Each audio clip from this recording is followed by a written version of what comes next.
Good morning. Welcome to the 2025 ACC Football Kickoff. Let me begin by thanking each of you for attending. We thoroughly enjoy hosting you here in Charlotte for this occasion, as well as the many other championships, meetings, and events we hold throughout the year. The Queen City is an outstanding home for the ACC, and please know that our office is always available to you. On behalf of the entire ACC, our hearts and prayers remain with everyone who's been affected by the horrific storms and flooding, most specifically in Central Texas, where the loss of life is truly devastating. We will continue to keep the family and friends of loved ones in our thoughts, and I ask that you join me in a moment of remembrance.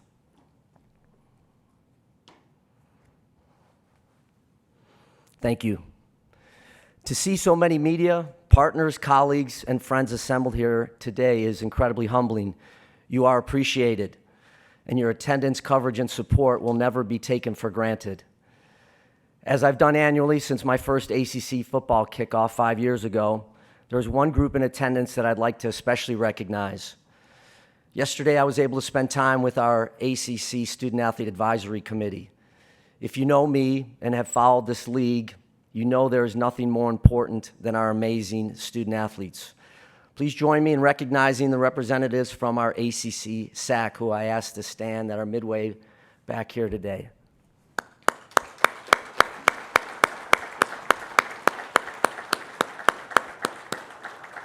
They remain the best and brightest student athletes in the country, I promise you. Before I look ahead, it's important to reflect on the past year and what was accomplished both within the ACC and nationally. Beginning last July and throughout the year, we seamlessly integrated our 3 newest league members. Our national footprint, present in each of the 5 most populated states and having 4 of the 10 largest television markets, will continue to serve the ACC well. During the 2024 Summer Olympics in Paris, athletes from ACC institutions combined to win 102 total medals, the most of any conference, including the highest number of golds. Current and former student athletes from a total of 13 different schools won at least 1 medal, and Stanford athletes led all NCAA schools with a school record 39. The partnership with Disney and ESPN was only further strengthened this past year. Last summer, we celebrated the 5th anniversary of ACC Network with a series of media interviews and events in Bristol. Following the celebration on ESPN's campus, many of us were on the same flight to Ireland for the Aer Lingus Classic featuring Florida State and Georgia Tech. It was an incredible atmosphere, and having ESPN's College Game Day as well as ACC Huddle broadcasting live for the first time outside of the United States was absolutely tremendous. It was also the most watched Week 0 college football game since 2019 and the top game on cable this past season.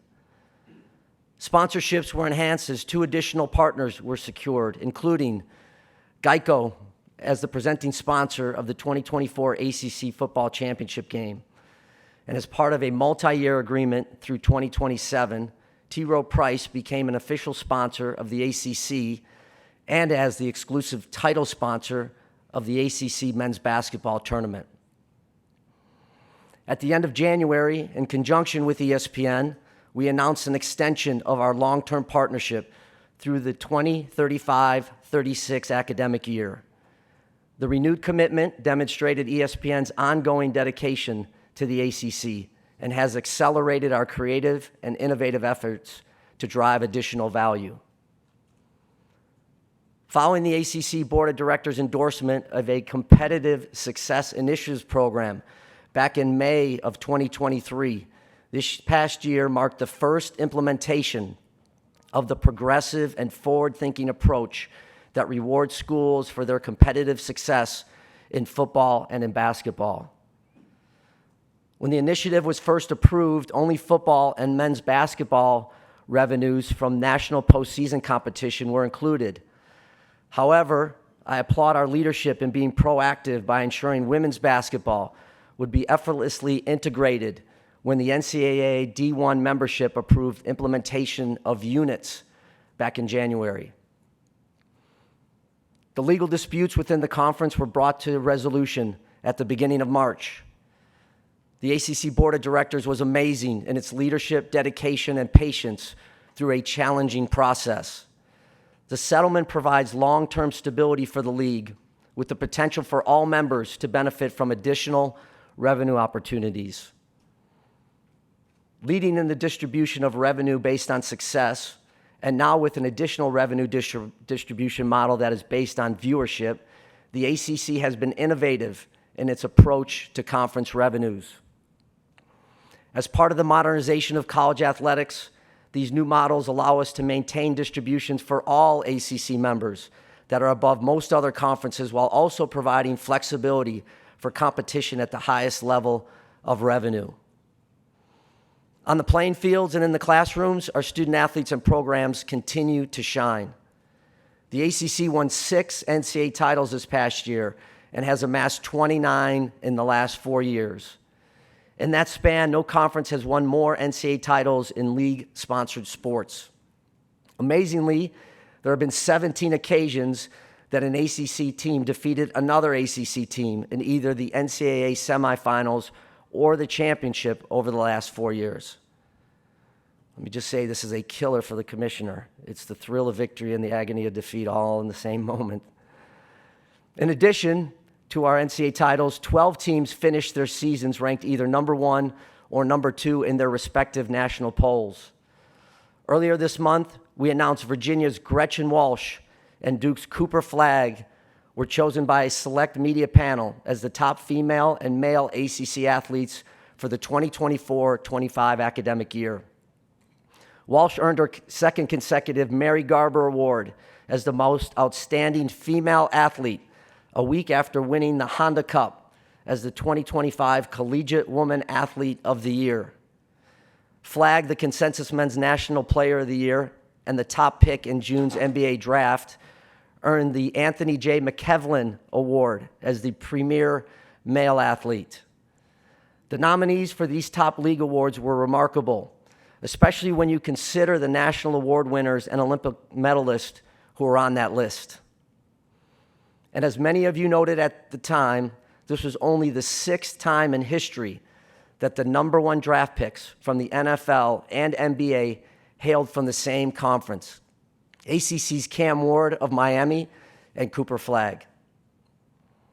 Beyond athletics, our member institutions remain national leaders in academic metrics, including U.S. News World Report's best colleges, NCAA graduation success rates, and academic progress rates. Let me be clear. To the ACC, academics and graduation continue to be cornerstones and a significant point of differentiation. Financially, as most recently reported, we were one of only 2 power conferences to show a revenue increase in 2023-24. We had the highest gross revenue ever reported for the league at over $711 million. Over the last 5 years, our overall revenue is up 56% and has more than tripled in the last 13. We delivered an average of $45 million to each school, also a league record. And once again, we are in the top 3 in both overall revenues generated and per school distribution, and we fully expect that to continue as we look ahead. Competitively, academically, financially, and beyond, it was another truly remarkable year for the ACC, which is a tribute to the exceptional leadership at our institutions led by our CEOs and ADs. There will always be more to do, but we are well positioned for the future, and I'm confident that our league will remain laser focused on building upon these successes by further embracing innovation, creativity, and competition. Nationally, the ACC continues to play a vital and leading role in this transformational moment for college sports. There remains strong ongoing collaboration among the Power Four commissioners as we work together to build a better and more sustainable future. There's not a day that I'm not engaged in discussions on the College Sports Commission, federal legislation efforts, the NCAA, or the College Football Playoff. As you know, after years of uncertainty and legal challenges, the formal approval of the settlement in June was a major step forward in modernizing college athletics. The new system provides a sustainable framework that allows more benefits to student athletes while continuing the broad-based programming that produced so many Olympic medalists last summer. The ability for schools to provide scholarships to more student athletes does not get the positive attention it deserves. From the very beginning and throughout the negotiations, anticipated resolution, preparations for approval, and now to full implementation, the ACC has been at the forefront of these discussions. The College Sports Commission, with Brian Seeley as its CEO, has already begun its tireless work ensuring compliance with the new rules around revenue sharing, student-athlete NIL deals, and roster limits. Brian begins his tenure about a month ago, and I continue to be impressed with him, with his credentials speaking for themselves. As we move forward and continue to meet this true reset moment, we must remember that everything will not be perfect immediately. We know we must get this right, which we take very seriously. We're being thoughtful about every detail and are committed to progress through learning, adapting, and strengthening the model to support and protect college sports for generations to come. And the obligation to get this right is one the entire industry shares, from me and my fellow commissioners to university presidents, athletic directors, and coaches. We have to commit to structure, exercise restraint, and be intentional about resetting the culture of college athletics. Without question, there's still significant work to be done, but we must acknowledge that collectively we are truly in a better place, and we have a responsibility to make it work in the future. With that said, we also need Congress to act. We will continue to push for federal legislation that will support our efforts to ensure a uniform, stable, and legally sound future. Recently, a bipartisan group of Congress members sponsored the SCORE Act, designed to address issues that threaten college sports, but cannot be solved in the legal settlement in June. Creating a national standard, as opposed to state-by-state differences, codifies the student-athlete's right to earn money for their NIL and is paramount importance in ensuring that all institutions are operating under the same law. The Act also clarifies rulemaking authority around the central tenets important for the continued integration of college sports in the higher education setting.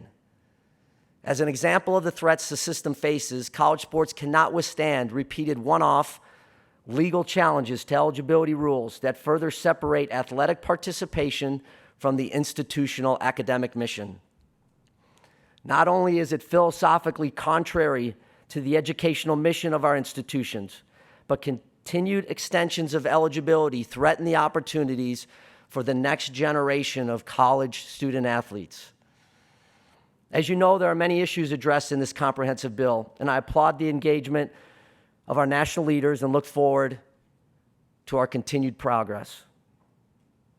As we further implement the many aspects of the new model, we also remain focused on working with the NCAA and President Charlie Baker on critical matters, including the future of NCAA governance, a discussion that has been ongoing for several years, dating back to my service on the Constitution and Transformation Committees. The NCAA Board of Directors, chaired by Virginia Tech President Tim Sands, and the NCAA Board of Governors, which I have the privilege of serving on, are focused on the future structure. Following an incredibly successful first year of the expanded college football playoff, we are looking forward to the future of this premier event. Earlier this spring, we adjusted the seating and bye policies for the upcoming season, which were absolutely in the best interest of college football. The decisions were important to guarantee the 5 highest-ranked conference champions a place in the playoff while also recognizing performance on the field during the entire regular season via straight seeding. Conversations regarding the CFP structure beyond the upcoming year are ongoing, and I sincerely appreciate the collaborative spirit in which we are moving forward. We may not always agree, and at certain points we have had some strong disagreements. but we all recognize the importance of coming together to find a solution that is truly best for all of college football. Fairness and access are paramount, just as they are in all other college sports postseasons. As I begin my remarks about the upcoming ACC football season, I want to announce two specific conference policies that will be implemented this fall. In the sports of football and men's and women's basketball, our conference has elevated its expectations around court and field safety. Members are required to continue developing event security plans, which will now include a review by a third party independently, and to ensure that only participants, coaches, officials, and authorized personnel are allowed in the competition area before, during, and at the conclusion of any competition. The plan may allow spectators to access the competition area following a contest, but only after the visiting team and officials have safely exited the area. With the elevated safety expectations, there's critical importance to ensure that adequate time for all members of the visiting team to safely leave the field of play. In addition to these elevated expectations, there is a corresponding fine structure in place should a school have a breach in this new policy. Similarly, in the sports of football, men's and women's basketball, as well as baseball, the ACC will implement a player availability reporting policy for each conference game. In football, an institution will submit an availability report 2 days before each league game, with updates 1 day before and on game day. All submitted reports will be publicly available on the ACC.com. This decision is directly connected to our ongoing commitment to best protect our student athletes and our multifaceted approach to addressing the effects of sports wagering. In this case, it would alleviate pressure from entities or individuals who are involved in sports wagering that attempt to obtain inside information about availability from players, coaches, and other staff. Safety has always been taken seriously by this league, and I applaud our schools for further enhancing and formalizing these important measures. We are now 32 days away from week 0 and the start of the 2025 ACC football season, and 37 days from arguably the most compelling week 1 in college football history, and in ACC football history, that is. Last spring, we welcomed 3 new coaches in North Carolina's Bill Belichick, Stanford's Frank Reich, and Wake Forest's Jake Dickert. Collectively, this is a veteran group of coaches with multiple national championships and Super Bowl rings. And I look forward to watching all 17 lead their respective teams this season. Once again, our programs have separated themselves in both scheduling and attracting preeminent players. We applaud the national conversation around the importance of strength of schedule in elevating and evaluating teams for the college football playoff. The ACC continues to embrace this challenge, with our teams being intentional and strategic about the non-conference scheduling to ensure a competitive and meaningful slate of games to complement the challenging league schedule. ACC football has the strongest non-conference schedule in the country, with 26 non-conference games against Power 4 opponents, including Notre Dame, which is 8 more than any other league. Whether looking at the non-conference games against teams ranked in the final 2024 CFP rankings or ESPN's 2025 way too early top 25, our league is leading the way. ACC football demands excellence every week from every team. Our league is as deep as any, and we witnessed that last season as for the first time in conference history, 4 different ACC teams won at least 10 games, plus a league record and nation-leading 13 bowl-eligible teams. That's not an anomaly, it's the new standard, and we expect nothing less this year. And what makes our league great is the exceptional talent. The ACC once again stands out as the conference of quarterbacks, and the numbers speak for themselves. This year's group is as deep and talented as we've seen in years, with elite signal callers, many here with us this week. But it's not just about quarterbacks. This league is loaded with explosive playmakers on offense, game changers on defense, and we all know the value of special teams in this league. There's not enough time to outline all the meaningful games and rivalries that will take place this season. However, there's no question all eyes will once again be on this conference. During week one, we're the only league to compete across 5 days, Thursday through Monday, and we will once again anchor Labor Day weekend on Monday night with North Carolina playing host to TCU. Our teams will also play nation-leading 7 Power 4 opponents in week one, all of which who have won at least 9 games this past season. Throughout the regular season, ACC football is set to dominate Friday nights. A league record and nation-leading 12 games are scheduled and will feature 12 of our 17 programs. Fans will never miss a minute of action as our ESPN, ACC network, and CW partners will once again cover our teams throughout the entire season. Starting next week, ACCN will embark on a 3-week road trip previewing all 17 ACC programs with 60-minute shows that air in primetime each weekday. As I said before, being one of only 3 conferences with its own network is a differentiator. And in this case, Road Trip is unique to the ACC as it's the only college conference network to have this preseason programming. ACC Huddles continues to be another quality initiative, which since 2001 has traveled to the site of the ACCN primetime game. Beginning this season, we are thrilled to announce that ACC Huddle will now travel to the marquee ACC game each week, beginning with number 6 LSU at number 2 Clemson in week 1. The ACC regular season promises to be a relentless battle as teams will once again compete for the opportunity to earn a coveted spot in the ACC football championship game played at Bank of America Stadium right here in Charlotte. This game continues to stand as one of college football's premier events, features the top 2 teams in the ACC, and consistently delivers riveting moments and national significance. In the first 20 games, 14 different ACC programs have competed for the title, more than any other Power 4 conference, a reflection of the depth, balance, and strength that defines ACC football. And make no mistake, this event has major national implications.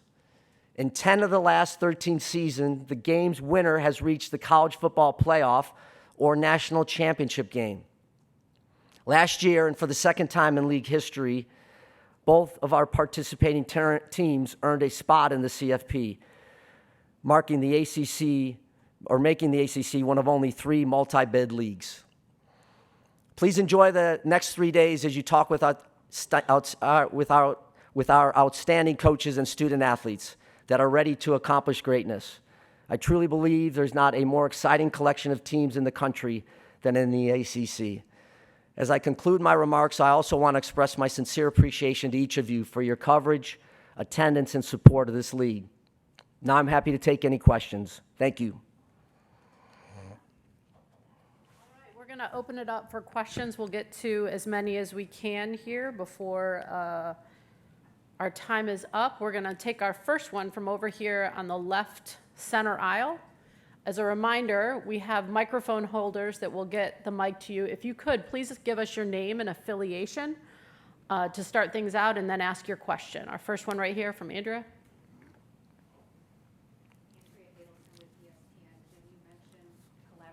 With other commissioners, yet there have been disagreements, as you mentioned, some of them becoming public over the last few weeks, whether it's the playoff or some other things that are going on in collegiate sports. Your approach has been different, though. You've not been public about perhaps some of those disagreements. I'm wondering why you've taken this approach and why do you feel that approach is best? Good to see you, Andrea. Appreciate the question. I've always tried to be part of solutions and collaboration. I think some of those things aren't really meant for the public, some of those private conversations.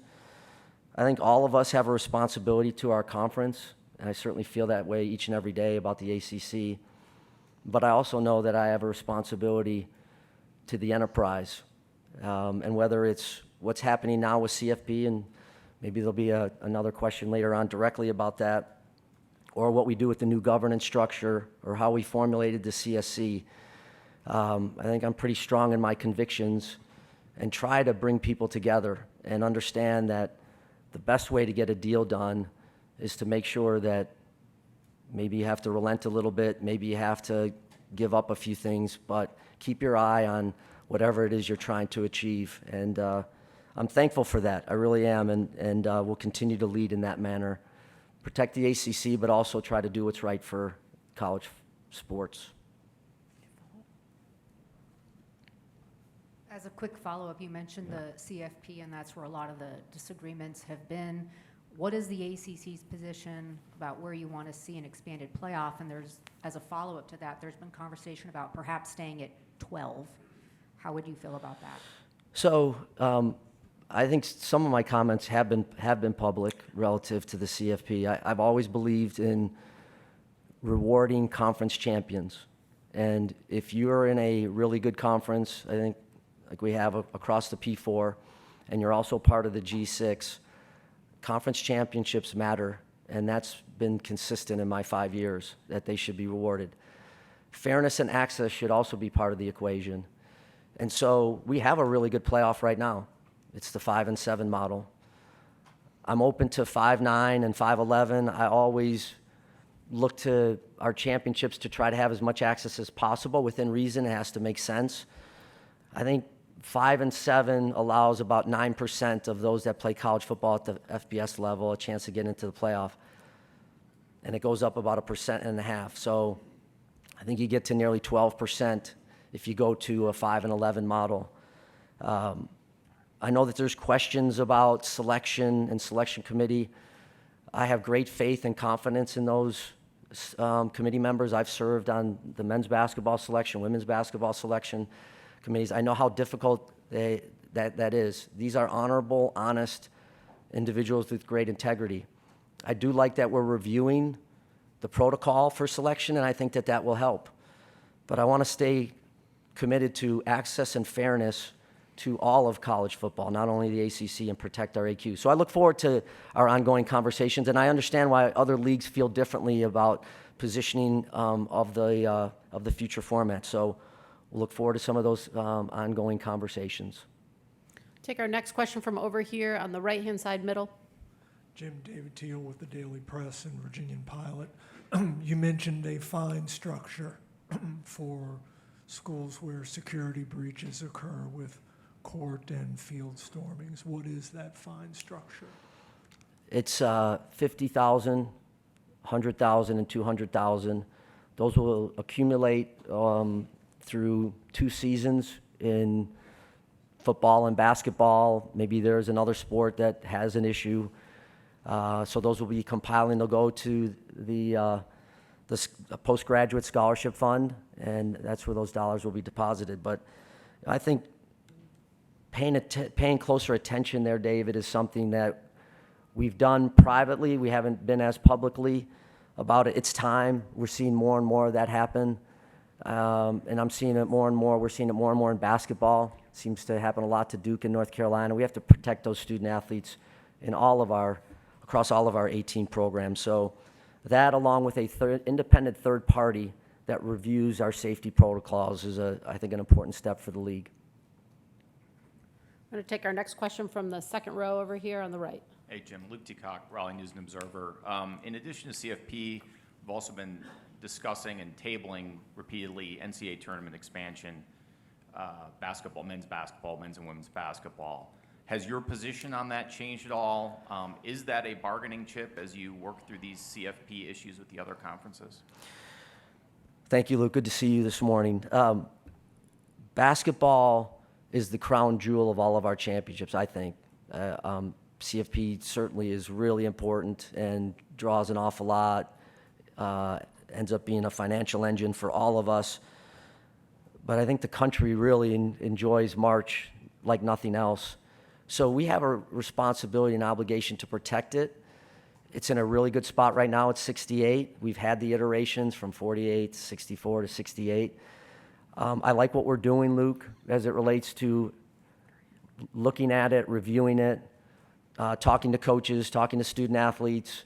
Logistically, it has to make sense. The compression of when tournaments finish And then when you have the Masters, which obviously with a partner like CBS, you're not going to change that, only allows you a certain amount of time to get these games in. So you can't hastily expand the tournament if you haven't looked at that and player safety and number of games and what it would mean for travel and how you would work those additional 4 or 8. But as I said earlier, I always like additional access for teams and for schools when it's the right time and when it's the right tournament and format. So we'll look at it. Overall, I would say, as I've talked with our coaches and listened to some of the feedback, our men's coaches are more in favor of expansion. Our women's coaches are more against expansion. So it's almost like a split in the conference as it relates to that. So we'll continue to work with Charlie Baker, who I would say this, we have every other week with the Power 4 commissioners call, and Charlie joins us for a portion of that 90-minute call. And he always gives us an update on that, and he continues to do that. We have an upcoming call next week. I think it'd be difficult to push it through this year if it expands. Who knows? There's still time to do that, but I want to do it in a really thoughtful, measured way. Take our next question from the second aisle on our left. Hey, Jim, David Hale with ESPN. I know you talked about the toughest non-conference schedule of any conference, but Big Ten has made a big thing about their 9-game conference play. The SEC is discussing that. Do you feel solid that the ACC should stay at 8? Do you feel like it would need to go to 9 if the SEC goes to 9? And how does that, if they go to 9, how does that affect the ability to schedule big-time games? Yeah. Good morning, David. Good to see you, as always. We have discussed 9. We've discussed 9 several times in my 5 years as commissioner. The group has always felt that at the end of the day, those non-conference games have really been good for the league, and we have really scheduled well. So it isn't as if our league has just kind of looked aside about strength of schedule. They have. If you go to 9, if the SEC ends up going to 9 and maybe we end up going to 9, I think there's a few challenges. Those rivalry games that we really enjoy, I think that the fans really enjoy, I think some of those go away. And it now focuses more on everybody's conference schedule than it is a mix of conference schedule and non-conference. Also, I think it's a challenge for us with an odd number of schools at 17 and how you exactly work that out. So that in itself, there's some difficulty there. And I continue to talk to Greg and I talk to Tony and Brett all the time. I mean, we have frequent conversations. So, I mean, no one's kind of moving in a vacuum on this. We're exchanging, thoughts there, and we'll see. At the end of the day, I like where our league is. I like where we're at in 8 games because we're playing the type of caliber that I described, 26 really good non-conference games.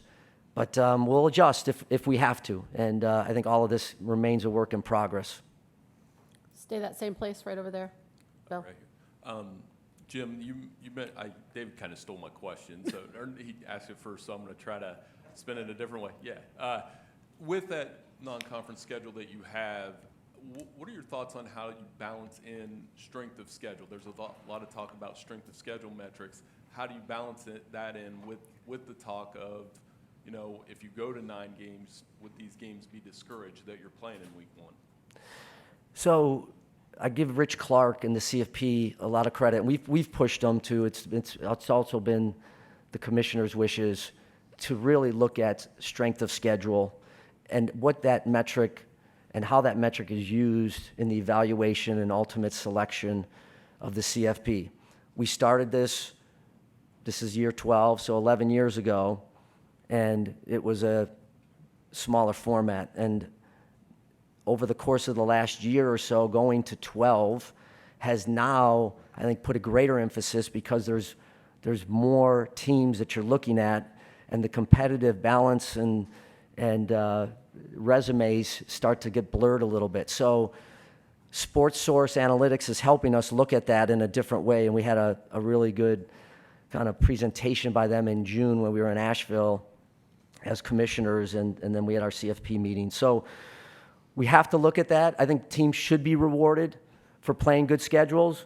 And if you're in a really good conference, like I feel like we are and others are, you should get rewarded for, playing good teams within that conference. But you just don't know. Every year is just a little bit different about how good teams are. And with the transfer portal and the movement of student athletes from one school to the next, it's more and more difficult to really predict how teams are going to be until they start to play. So it's a important element that there's clarity about strength of schedule and strength of record in the selection process. So we'll see kind of where that ends up going. But now is the time to kind of get that right. And that may push us one way or the other with a new, with a change in format, or, to maybe 11 or 7, or 9. So we'll see what happens moving forward. I'm going to switch over here to the right-hand side, third row. Kenson Gibbs, Locked On Podcast Network. In terms of the NIL conversation, it is moving in a direction with the executive orders and all that coming down, that there seems to be a very clear delineation on whether or not the players are classified as student athletes or employees. Are you for or against either one of those labels, and where do you fall in that conversation? Yeah, thank you. Nice to see you this morning, Kevin. Appreciate the question. Well, one of the major facets that we're looking at in the SCORE Act is this reaffirmation that these are student athletes, that these aren't employees, along with a national standard, some legal protection from the onslaught of lawsuits. I had a chance yesterday, as I described, to talk to our student athletes. They understand it. They understand. I haven't had one student athlete come up to me to say that they want to be an employee. I think they appreciate being in college, going to school, working critically hard to earn a valuable degree, and playing a sport at the highest level.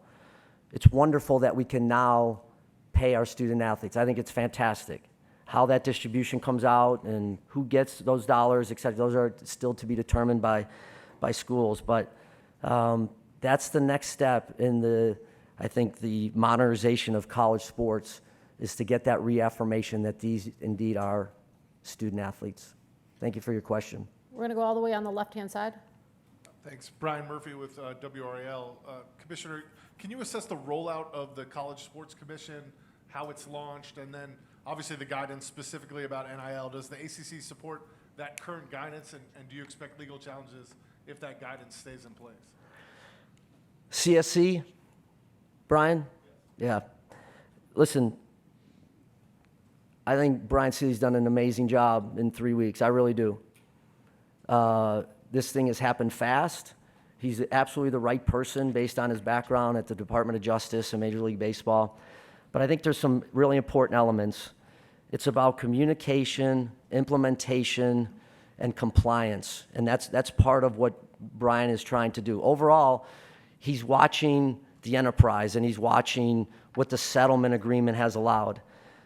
Rev share for the first time and staying within the $20.5 million. Legitimate NIL agreements, legitimate, not pay for play, but legitimate, where the student athlete is performing something in return for the dollars, and roster limits, which I spoke about a little bit earlier in my remarks.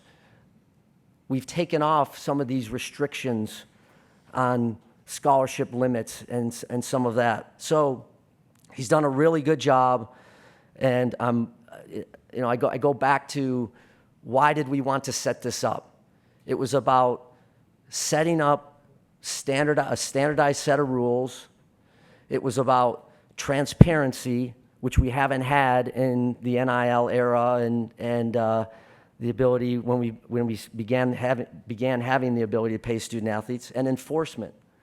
And that's where we're headed. As it relates to the case, listen, our legal counsel will continue to work with the class counsel that's representing the student athletes, and we'll either get to an agreement or we won't about the interpretation that's been under question. And if we can't get to a good place coming together, then we'll put it in front of a judge. But we can't. When I said earlier with the emphasis on restraint, I meant it. we can't help ourselves sometimes. People know what the rules are relative to 20.5. They know what legitimate NIL is. You can play in that gray area if you want, but all that does is undermine a new structure. So I really like where we're going. It's not going to be perfect. It shouldn't be expected to be perfect. But I was looking down because I want to give you these notes. I think it's helpful because I talked to Brian within the last 24 hours. Just so you know a little bit about like NIL Go, who's registered. Let me give you these numbers. Student athletes, 15,519. Reps and agents, 1,970. Average daily logins, about 600 student athletes a day are getting on NIL Go. Approved deals, I don't have that number. Anyway, so it's moving. And every time we talk to Brian, talking about we, meaning the Power 4 commissioners, he's got new updates, and the thing continues to get stable and get some traction. So appreciate the work he's doing. I really like the structure. We fought hard for the things I just mentioned, and we'd be well served to just kind of relax and let this thing settle in. Next question over here on our right-hand side, third row. Hi, Commissioner. My name is Michael from Plant the Spear, right here. Hi, Michael. And speaking of revenue, a lot of conversation have been around brand exposure, especially with the ACC football, and in conjunction with its primary media partner, the ESPN. What is your plan to help increase brand exposure for the ACC football programs, especially in light of the fact that it seems like your primary media partner has placed the ACC as secondary to conferences like the SEC? Thanks, Michael. Appreciate the question. So I really like what we've done. The Accomplished Greatness has been about an 18-month project that has had incredible benefits for us. The brand of the ACC can continue to be elevated. It really can be. Maybe you're interested in the new Chief Marketing and Branding Officer that's open. So if you are, give me your materials because we're going to hire somebody that will report to me. And it's something that we've gone through a reorganizational kind of move here in the last 3 months with our office, and we are going to hire somebody from the outside to do that. And I'm excited about that because that is an area that we have to just improve on. But when I look at our partner, they've been really good to us. And you may feel that way, and sometimes I may feel that way, but they always react to me and to us when we feel like maybe we're not getting the same kind of treatment. And one of the things we have to do is we got to perform better too. We can't go 2-11 in postseason bowl games last year. We had 13, which was incredible, and then we played poorly. So we have to do our part. We'll continue to work with our partners at ESPN, but it is a priority as we move forward. Thanks for the question. Hey, Jim. David Glenn from the North Carolina Sports Network. The ACC's legal settlement with Clemson and Florida State seemed to give those schools a lot of what they were asking for. As you know, when the Big 12 went to unequal revenue sharing, 4 schools that kept asking for more were happy for a little while, but then they all eventually left for the Big 10 or the SEC. My question to you is, what was your sense of how the ACC board or the ACC presidents balanced the desire to end all those dueling lawsuits with what has been a very extreme pivot away from 70 years plus of pretty equal revenue sharing in the ACC? Thanks, David. Appreciate that question. It was good to run into you earlier, too. Listen, I stand by what I said about our board. Our board was amazing.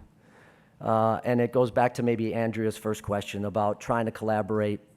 And maybe you don't get exactly what you want, anybody, but you get to a place that's for the greater good. And that's where I felt, David, it was different because I know what the Florida State and Clemson people were saying, and they said it to the entire group about their desire to be in the ACC and all the rest of that.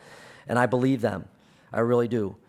And I have a responsibility to make sure that our ACC schools want to be in this league, not just have to be in this league. And I think that's important. And again, just replaying 5 years ago, one of the things I said was I wanted to make sure that I listened. If you were going to serve the membership, you had to listen to the membership. And I think that's what we did. And in this particular case, we did that. And we did it, I thought, in a very fair and equitable manner. If you want to earn more money, then you're going to need to invest. And we have two prongs to this thing. You have the overall success initiatives, where go perform in football and men's and women's basketball, and you will get a bigger share of the revenue from the conference than others.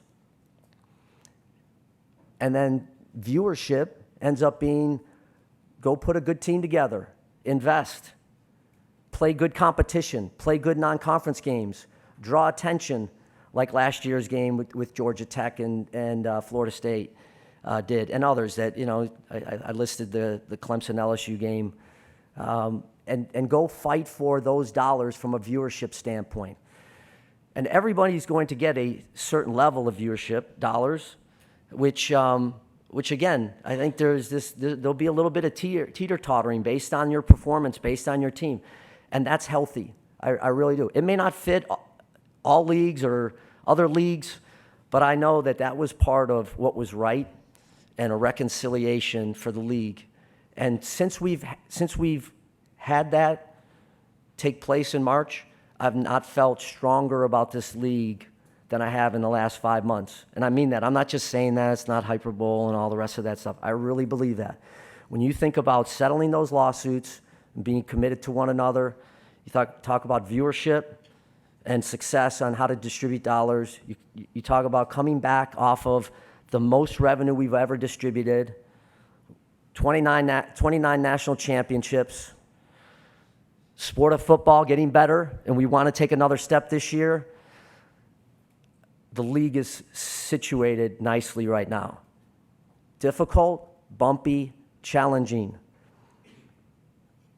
But let's not let a lazy narrative from a standpoint of people not moving on and understanding kind of where we're going. I feel like the league has earned that. Nobody gave that to us. We were steady. You didn't see us at all move this way or that way. People said a lot of things about the league, but at the end of the day, that's where we're at. And exercised our partnership with ESPN, which everybody said was not going to happen through 35-36, which gives us a platform of the ACC for the next decade. Thanks for your question.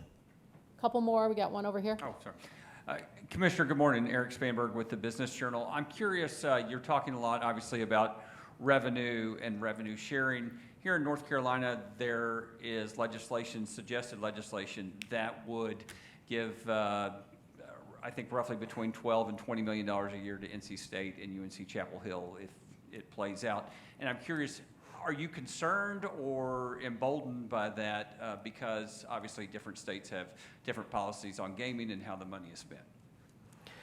Good to see you, Eric. Listen, investment in higher education and in athletics, I'm for. Just am.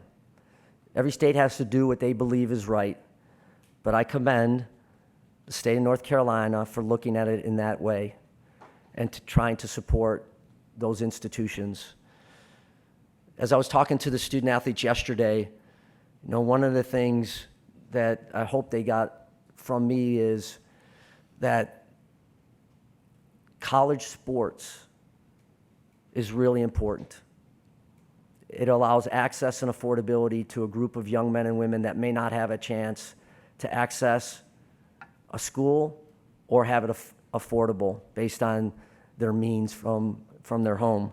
So I hope more states will support their institutions because it's an investment in those 30 or so student athletes. And no one can tell me that that's not a great investment, and especially in this league, the kind of schools we have and the kind of student athletes we have. Thank you. Go over here to our left, third row. Yeah, Mitch Northam, SB Nation. Hey, Jim.